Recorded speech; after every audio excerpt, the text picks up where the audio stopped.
Would you like to know more? Hello, Malcolm. Hello, Simone. It is wonderful to be here with you today. What are we talking about? On a scale of 1 to 10, how excited are you to die? 10. Same. Is the best. Today, we will talk about life extension, mortality, and immortality. And I think it's a uniquely fun conversation for both of us because we have a view that deviates from the typical intuition that people have about mortality because we are genuinely not in favor of life extension. We're in favor of health span expansion. So we like the idea of having longer productive years, longer years when our bodies are fully functioning, both from a reproductive but also mental standpoint. We believe in longer periods when people are able to work and contribute to society 100%. What we aren't in favor of is indefinite life. And there are some very concrete reasons why we hold that Or view. near indefinites. Let's say 500 years. Yeah. Like we're okay with some life extension, but living forever causes some serious problems. And I think people don't realize that. And I would also point out that we aren't against this at a government level. Like, I would not promote anyone limiting access to this technology. We are against it at a family and cultural level. And I think we think that our family will always be better off if we focus on intergenerational improvement instead of intragenerational improvement. Yeah, well, and I think you make a really important point here, though, is that with this and pretty much every other stance on what people do with their bodies, and a whole lot more for that matter, we may have our own stances on what we think is best for us. But we think that any stance that is coercive or that would impose rules or restrictions on other people, especially against their will, that is the height of evil. Absolutely the height of evil. One of the reasons, actually, why we don't like life extension, philosophically speaking, is that we actually think that it puts more people in positions where they will want to impose their will on others against their consent. I would say that even goes to the core of why we don't like life extension, but go on. So there's a growing antagonism within the tech accelerationist communities between the life extensionists and the pronatalist faction. It surprises a lot of people that there is such a level of antagonism, but it makes sense in that really only one of the factions can win at the end of the day if all the technology that we both hope is realized. The life extensionist faction, there would just be too many people in the world if no one ever died. And so they think they can solve the problem of falling fertility rates by extending the lifespan of the existing people. Whereas if you talk about pronatalism as a philosophy, it's often predominated by the idea that it is the height of arrogance to think that you are the cumulative of all human cultural and evolutionary improvement. That is, to me, to believe that you are a superior race. Like, you think that you can't do better than who you are. And so we believe very strongly in, okay, creating another generation. But the problem is there is always a vested advantage that people have if they have been in the system for longer. If you look at the world today, this is why you often have these old stodgy people in positions of power. It's why when you look at the Congress and the Senate and the president, it's increasingly an aging demographic. Do you really want these people living forever? Do you really want the boomers potentially control human civilization for the rest of human civilization? Now, they might be doing that whether or not we have life extension if they screw up enough. The way we view life extensionists versus non-life extensionists is that they are individuals. If their job is to maintain an ancient Athenian fleet, their plan to do that is to take every board of the fleet, dip it in resin, have it stay exactly the way it is for 5,000 years. Whereas the intergenerational improvement people, they see the job as to regularly replace the ships with new models. And what that means is that when you go 500 years into the future, one is a fleet of Athenian warships and the other is a modern war fleet with submarines and aircraft carriers and yeah. So what you're missing is what a life extensionist would say is, oh, you're implying that I, who plans to live forever, will not be iteratively improving myself. I will be improving my biology. I will be improving my mind. But the problem with that kind of stance is ultimately, if that's what you're doing, you are changing so much that ultimately, biologically and mimetically, you will not be the same person. We are not, for the most part, the same people we were when we were 5 years old. That person is long gone.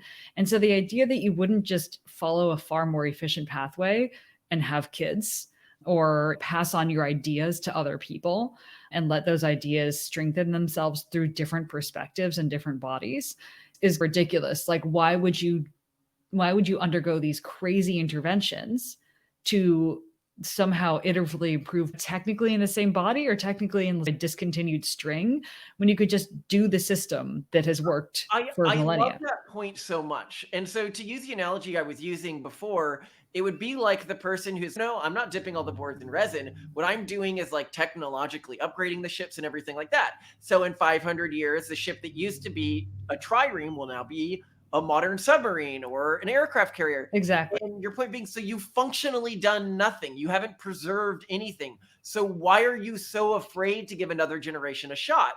And I think the answer is transparent. The answer is that they don't really plan to change that much.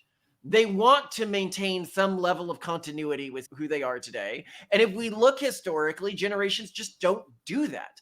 People very rarely, after, and I don't expect to myself, after I'm 50 or 60, do I really expect myself to change or update my beliefs that much? No, hold on. We have plans for that. Like, we plan, for example, when we feel like we are starting to mimetically and mentally ossify, that's when we go hard on psychedelics because that's when the gullibility versus open-mindedness trade-off starts to be worth it for us. And when in which we're okay with being a little bit more gullible in No, I'm exchange not, for but I mean, flexibility.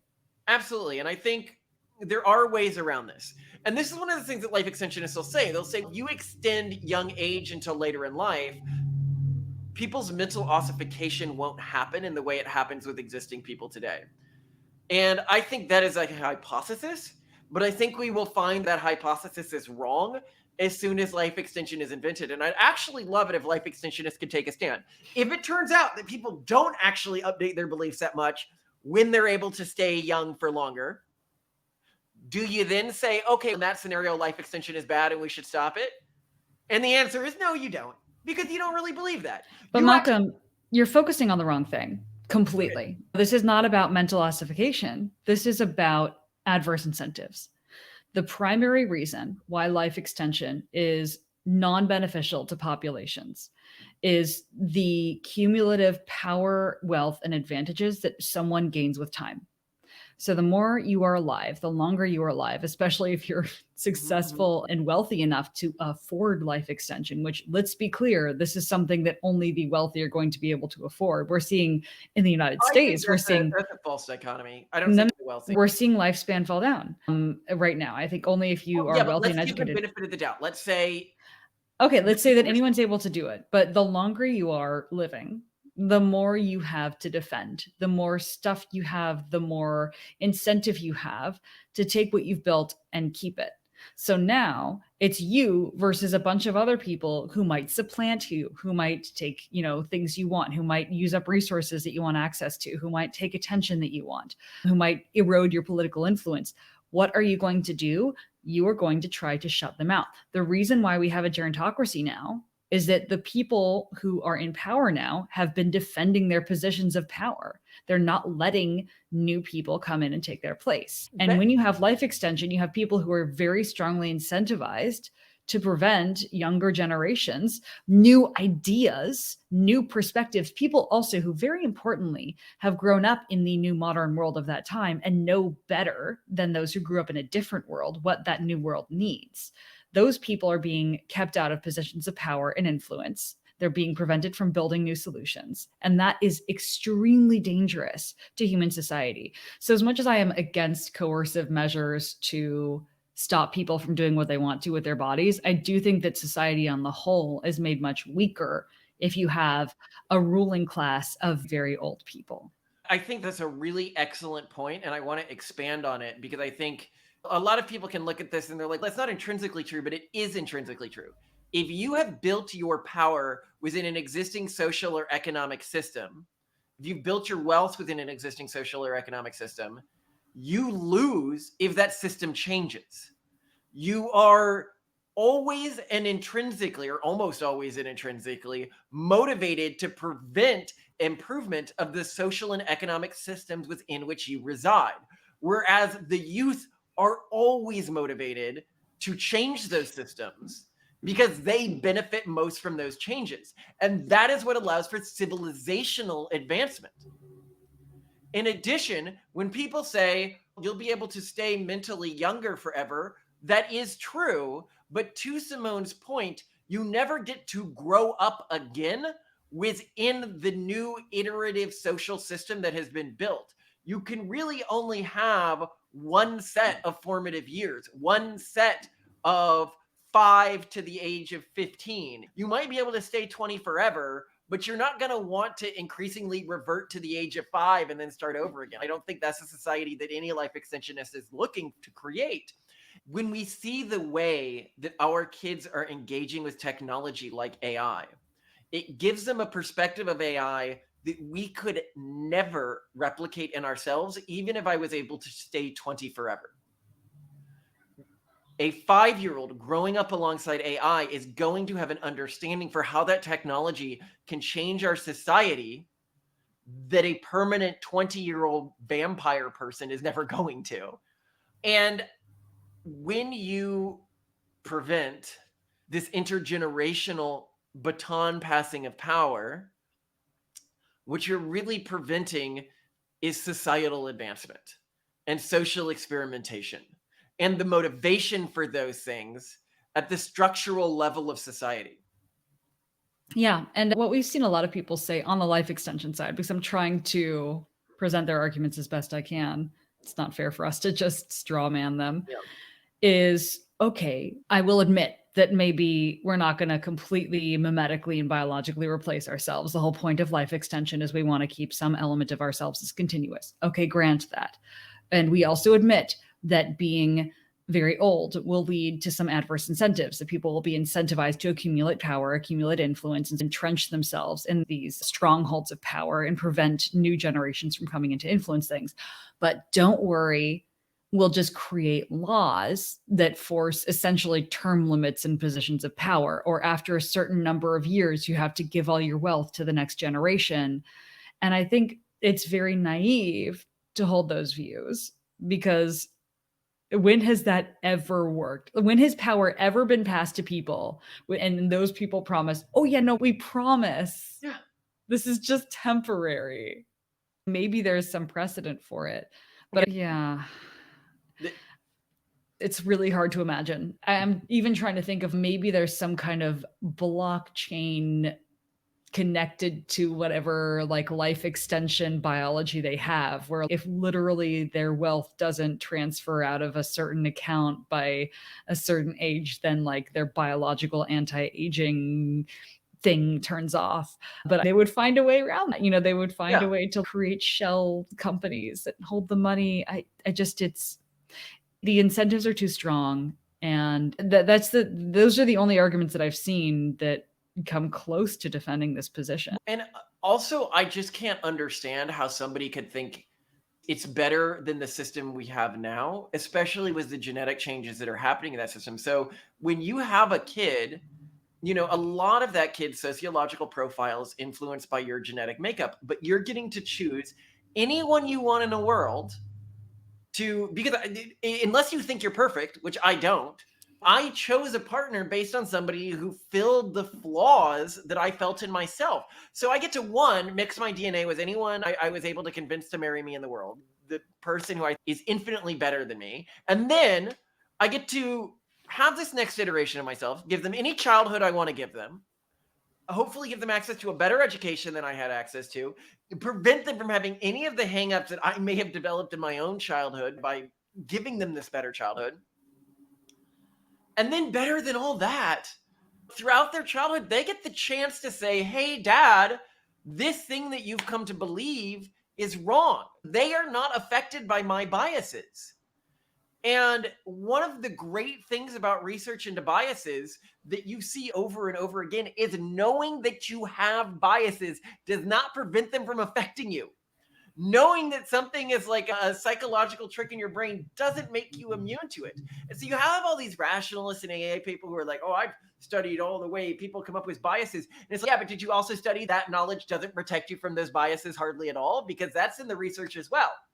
What protects you from them is the intergenerational way that we transfer identity, which is to say, you're not clasping too hard to identity. And I think this is another really important thing, that you are not afraid of death. You understand that your life is to build a better future for the next and for future generations. That you have a purpose with this life to prepare the future generations to be better than you. And to understand and have the humility to understand that I will never be able to improve on myself as much as my kids can, because I can't see my own flaws in the same way that someone you tried to raise can see your flaws. And my God, we all see our parents' flaws. Yeah. We also see ourselves becoming our parents, which is terrifying. So I don't know. But I think a lot of it comes down to how we perceive the concept of self. And when you choose to define yourself more broadly by your family or your community or your children, whatever it might be, that is where you become less afraid of death. And I wonder if we were to pull, and I'm sure people have actually, it'd be fun to look at this research, communities that are more family oriented. Like in Latin America, there's so much more identification with family. I am my family. We are together. If you were to compare interest in life extension across those cultures, I think you would see, especially very atomized cultures that are highly individualistic, as being the most interested in life extension, because they don't see their descendants as them. They don't see their family members as them. They don't see their culture as them. They don't see their religions as them. Well, if they have religions at all. So the only thing they can cling to is themselves. And so I think in the end, life extension is more, it reveals more about how someone views themselves than it reveals about like their interest in technology or their interest in the future or their interest even in being in the future. I think that you and I feel just as connected to the future and just as excited about the future 1,000 years on as someone in the life extension community who genuinely believes that the continuous they, will exist in that future. The great thing about the advancement in AI and stuff like that is our descendants, it doesn't mean that we really totally die when we die. If our descendants really wanted to ask for any sort of advice we had to give them, they could just ask an AI model trained on our books. Or depending on how people end up getting digitized with computers and stuff in the future, you don't lose really information when people die. You lose this like broad sense of information and broad sense of perspective. But hopefully, if they had something useful to say and they were smart, they found a way to condense that information into something that could be passed forward into future generations. But I think realistically, what we have to say probably won't matter to future generations that much. How much do you care to ask your great great grandparents about what you should do today or where society should go? Their world perspective was so different from ours. Why are we trying to ossify that? Yeah, and there's another part of it too, which I think is how we perceive our lives Yeah, now. Like I see every day as a different existence, and we've talked about this before. Like I sort of yeah. see every iteration of myself as a standalone, extremely ephemeral blip of consciousness that is going to disappear and be replaced with time. And every new experience, every cell that is sloughed off and a new one that is regenerated, that is a death and a new beginning.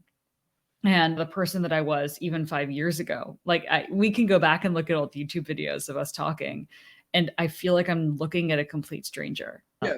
I am definitely not the same person. And so to me, even if I didn't have this view about being part of a long, unbroken chain of ancestors and descendants that I'm excited to be a part of, I think I would still see life extension as a bit of a farce, because even within a normal human's lifespan, totally in the absence of any technological intervention, there is constant death and rebirth.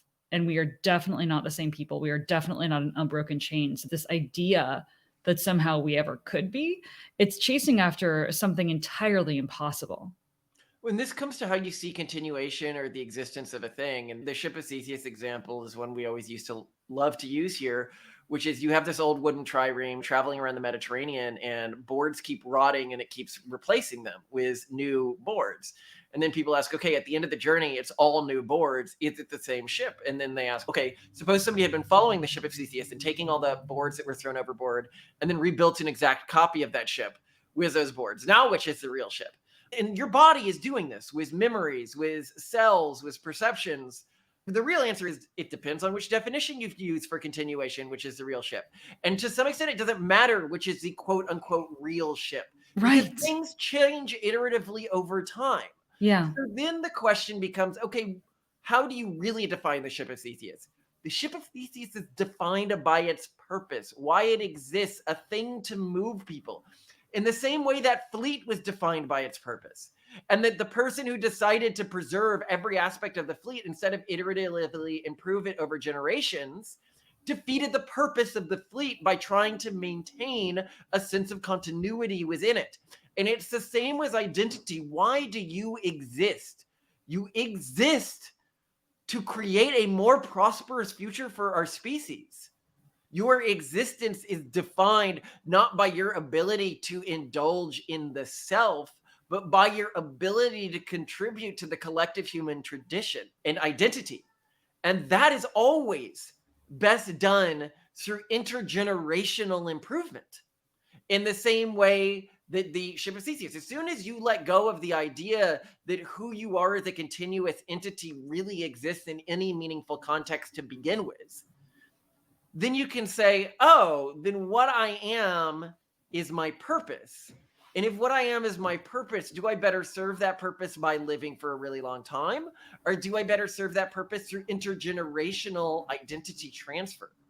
Yeah, or through creating a new culture, or through creating a business, or fueling a political movement.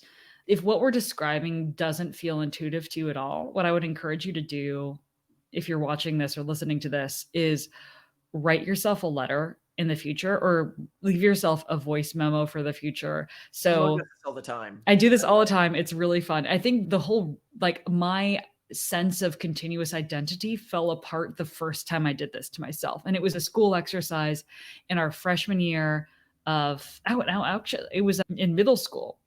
So like when I was 13 years old, we were supposed to write a letter to ourselves that we would open just as we were about to graduate from high school and either enter the career world or go to college.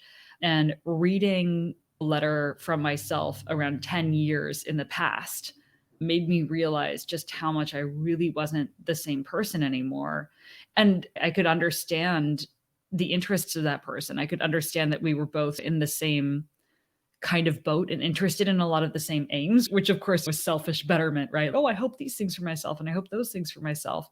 We just weren't the same person. So try doing that. Like honestly, a voice memo, a letter, a video, you will find that this may change the way that you view life extension. And I honestly wish I could model the other side better. I don't like when we have Well, just a sort of I can. one-sided. It's more they think that they can always do better for themselves. I can continue to improve, and the more time I have, the better I can make things. And also free Mm. humans from the suffering of death. Death to I think people with a limited perspective is the worst thing that can happen to a human. And I think that the foregoing of sort of self-identity as something that's meaningful was a really big shift for me that I didn't make fully until meeting you, Simone. And it was one of the big changes that you had on me. I completely shed my identity when we married, and that gave me the opportunity to really redefine for myself and my family what identity means. And the way that we see it culturally, our family, the way we raise our kids seeing it, the way that we see it ourselves is that when you are young, you are at the lowest level of identity, which is to be an individual. And that is the weakest, most pathetic form of identity. Then, as you get older, you get married and you become something more. You become a partnership and your identity combines with another person. And I think this is something that we in emails. We often get each other's emails and we interchangeably use each other's names. And it's the same with our Twitter account and the same with our authorship and the same as the way we do CEOship, because we really consider ourselves as two faces of the same identity in a very meaningful sense that I think other people may underestimate. And then you become a family, which is a different form of identity. You move away from even the idea of a partnership and you become a guide to something bigger, but without controlling or directly influencing that thing. And then you pass on to the highest form of identity, which is to be a memory and the impact you had on your family and society.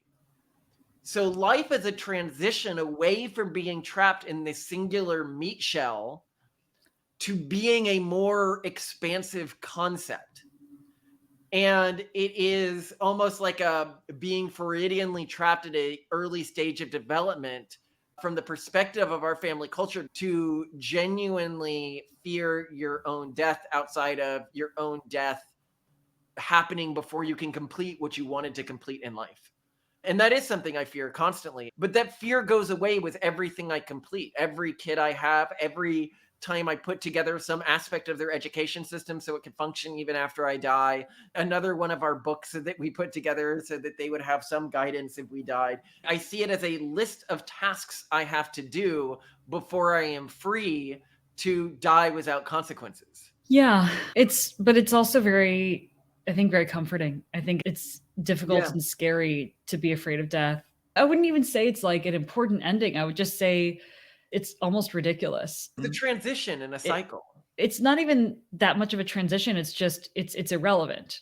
It is just it is something, but I think that's also folds into our mechanistic view of the universe, that everything that will happen has already happened and everything that has happened is happening. That'd be a fun one to talk about in a video in the near future. Yeah, Determinism. with that kind of view, it's weird to be afraid of any single moment that may have happened or that has happened. And I guess that view, combined with our sense of self, makes us very unafraid of that fleeting nature of life. But what I think is also interesting is that despite that, you very much struggle, like many ambitious people do, with what you've accomplished so far in your life. Like, I think you are It's a ticking clock. very you're very aware of your mortality. I'm very aware of my mortality. I'm more concerned about. But if I need to play with cheat codes to complete the things that I want to complete, then maybe I'm not good enough to properly judge what needs to be completed. Yeah. Yeah, but so you think you like the artificial, we don't have to say artificial, but you like the constraint. You think that it's useful because you find it motivating. I guess there is that. It's not Studies have just found that it's when people are given a motivating. deadline, when It's if people. every person could enact everything they wanted to upon the world, there's a bunch of people with different hypotheses about what's best for the future of our species and everything like that. If everyone could just enact whatever they wanted to, there would be a lot of conflicting things. So, to an extent, it's a competition of ideas and cultures to say that you get this sort of limited time here, very limited time here. And if your ideas are good, presumably you will be more effective at seeing them enacted on the world or within your family. In the same way that if we aren't creating a good culture for our kids, they can leave it. And that's a beautiful thing. That's a great thing about intergenerationalism.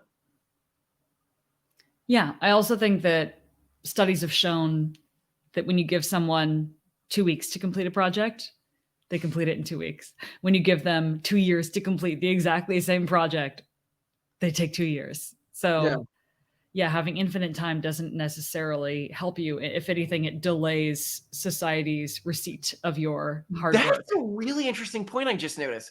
All of my friends who are life extensionists, after they became ardent life extensionists, they have achieved almost nothing in their lives. Oh, no. Interesting. Oh, I wonder So if a that's. number of them were successful CEOs before they jumped on the life extension train. But after they jumped on the life extension train, very few of them have started successful companies or movements or ideologies. Do you think the assumption is I'll just create that after I've figured out life extension? It's like that thing with genies. My first Yeah. wish is to get infinite more wishes. Yeah, and then your wishes get terrible. Yeah, because when you only have 3 wishes, you've got to make them count. It's, Yeah, interesting. Well, I love chatting with you, Simone, and I love that you have enlightened me so much on this topic because this is one of the areas where you have really influenced my world perspective. And it was not like this before. I was very much a life extensionist sort of person before meeting you. And And I pulled before you into being, the death cult. you uplifted me into the death cult. But Oh, the death cult will wonderful. win because these crusty, I mean, if it's mortals versus immortals, we're not the mortals will always win because we're not afraid of change, we're not afraid of death, and they are. And it's fundamentally their fears that limit them. I love that. And I I mean, it's also fundamentally supremacist movements always fail. They think they're better than anything that they could create. mm, And to me, that is the height of arrogance. And it is that arrogance that will blind them and why the mortals will always crush them. then may we burn bright and die young, but live to speak another The day, Malcolm flame that Collins. burns half as bright burns half as long. Twice as bright burns half. The flame that burns twice as bright burns half as long. Beautiful. That's Blade Runner. He says that in that anyway. I Well, love on you, that note, Simone. You're I love you amazing. too. I love you too.